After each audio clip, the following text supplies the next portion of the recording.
Hello, everybody. It's me, Fancy. One second. Tanky, hold not Tassie. Good girl. Hi, everybody. It's me, Mew Fancy. Look, I have a ribbon, and Pinky has a ribbon, and we are here to read Chapter 2 of Welcome to Dead House, the Goosebump book I am reading for everyone. Yay! So without further ado, I think we'll just go ahead and jump in.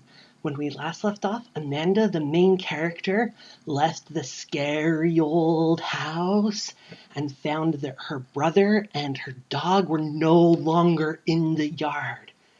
They had disappeared. Ooh. So now, Chapter 2 of Welcome to Dead House. Josh! Josh! First I called Josh, then I called Petey, but there was no sign of either of them. I ran down to the bottom of the driveway and peered into the car, but they weren't there. Mom and Dad were still inside talking with Mr. Dawes. I looked along the street in both directions, but there was no sign of them at all. Josh! Hey, Josh! Finally, Mom and Dad came hurrying out of the front door looking alarmed. I guess they heard my shouts. I can't find Josh or Petey, I yelled up to them from the street. Well, maybe they're around back, Dad shouted back to me. I headed up the driveway, kicking away dead leaves as I ran. It was sunny down on the street, but as soon as I entered our yard, I was back in the shade, and it was immediately cool again. Hey, Josh! Josh, where are you? Why did I feel so scared? It was perfectly natural for Josh to wander off. He did it all the time. I ran full speed along the side of the house. Tall trees leaned over the house on this side, blocking out nearly all of the sunlight. The backyard was bigger than I expected, a long rectangle that sloped gradually down to a wooden fence at the back. Just like the front, this yard was a mass of tall weeds, poking up through a thick covering of brown leaves. A stone bird bath had toppled onto its side. Beyond it, I could see the side of the garage, a dark brick building that matched the house. Hey, Josh! He wasn't back here. I stopped and searched the ground for footprints or a sign that he had run through the thick leaves. Well, out of breath, Dad came jogging up to me. No sign of him, I said, surprised at how worried I felt. Did you check the car? He sounded more angry than worried. Yes, Dad, it's the first place I looked. I gave the backyard a last quick search. I don't believe Josh would just take off. I do, Dad said, rolling his eyes. You know your brother when he doesn't get his way. Maybe he wants us to think he's run away from home. He frowned. Where is he? Mom asked as we returned to the front of the house. Dad and I both shrugged. Maybe he made a friend and wandered off, Dad said. He raised a hand and scratched his curly brown hair. I could tell that he was starting to worry, too. We've got to find him, Mom said, gazing down to the street. He doesn't know this neighborhood at all. He probably wandered off and got lost. Mr. Dawes looked at the front door and stepped down off the porch, pocketing his keys. He couldn't have gotten far, he said, giving Mom a reassuring smile. Let's drive around the block. I'm sure we'll find him. Mom shook her head and glanced nervously at Dad. I'll kill him, she muttered. Dad patted her on the shoulder.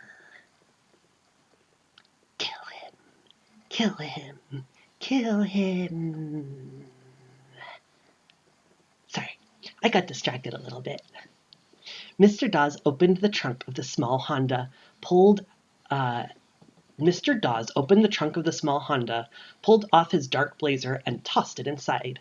Then he took out a wide-brimmed black cowboy hat and put it on his head. I want a cowboy hat. Pinky, you would look so great in a cowboy hat. What do you think, guys? Pinky in a cowboy hat with nice little tassels on it? That would be so fun. Hey, that's quite a hat, Dad said, climbing into the front passenger seat. Keeps the sun away, Mr. Dawes said, sliding behind the wheel and slamming the car door. Mom and I got him back, Glancing over at her, I saw that Mom was as worried as I was. We headed down the block in silence, all four of us staring out the car windows. The houses we passed all seemed old. Most of them were even bigger than our house. All of them seemed to be in better condition, too, nicely painted with neat, well-trimmed lawns. I didn't see any people in the houses or the yards, and there was no one in the street. It certainly is a quiet neighborhood, I thought, and shady. The houses all seemed to be surrounded by tall, leafy trees. The front yards we drove slowly past all seemed to be bathed in shade. The street was the only sunny place, a narrow gold ribbon that ran through the shadows on both sides. Maybe that's why it's called Dark Falls, I thought. "Where's that son of mine?" Dad asked, staring hard out the windshield. "I'll kill him! I really, really will!" Mom muttered. It wasn't the first time she had said that about Josh.